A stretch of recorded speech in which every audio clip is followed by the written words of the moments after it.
Mamma mia, salut les amis et bienvenue dans cette nouvelle vidéo des Teachers du Net. Mon nom est Honoré Unouanou, formateur et développeur. Chasser la perfection. Je pense que c'est vraiment très important en tant que développeur de chasser la perfection. Des fois, on veut faire des trucs tellement cool, tellement, disons, parfaits, que finalement, on ne fait rien. Là, je vais vous donner un exemple. Ici, c'est mon site parlonscode.com au niveau duquel j'offre des formations payantes. Et vous allez voir que ce site-là, il a été lancé en 2017. Donc, au moment où j'enregistre cette vidéo, on est en 2022. Donc, ça fait environ 5 ans. Mais regardez ce site-là, je ne pense pas que vous allez trouver en ligne un site plus laid que celui-là. Vous voyez que les éléments sont mal agencés, les formations sont affichées comme si on avait un escalier à ce niveau-là. Mais ça n'a pas empêché qu'il y ait ici, par exemple, des ventes au niveau de la plateforme. Et ce que je veux vous montrer par là, c'est que il ne faudrait pas nécessairement attendre d'avoir quelque chose ici qui soit parfait avant de le rendre accessible. Comme on le dit très souvent, on ne peut pas améliorer quelque chose qui n'existe pas. Donc, si vous n'avez pas déjà quelque chose, un existant, vous ne pouvez pas dire que vous allez ici améliorer. Il faut que quelque chose existe afin que vous puissiez l'améliorer.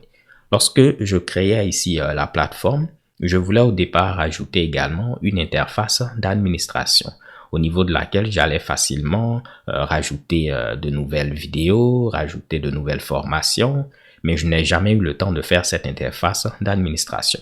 Et depuis maintenant 5 ans, je rajoute les nouvelles, les nouvelles formations, les nouveaux épisodes, je les rajoute directement en base de données. Donc, j'ouvre une interface graphique comme PHP Admin, mais c'est un logiciel qui me permet de modifier mes données SQL, et puis je modifie ceci directement en base de données.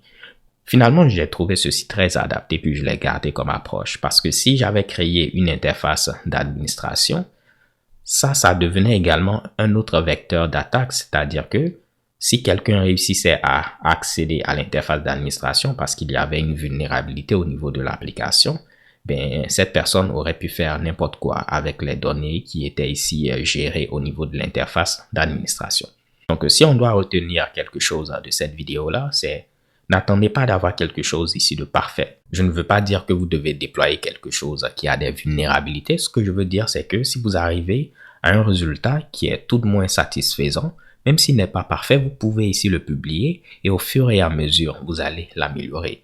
Là, depuis 5 ans, je dis que je vais trouver du temps pour améliorer le design, mais je n'ai jamais trouvé de temps pour faire ceci. Donc, imaginez si j'avais dit, tant que je n'avais pas fait ceci, je n'allais pas lancer la plateforme, jamais probablement je n'allais ici la lancer. Donc voilà, les gars et les go, ce sera tout pour cette courte vidéo. J'espère de tout cœur qu'elle vous a été bénéfique. Si tel est le cas, n'hésitez pas à liker la vidéo et à vous abonner. On se donne rendez-vous à une autre vidéo de style mini podcast. D'ici là, portez-vous bien, stay tuned and take care. Peace.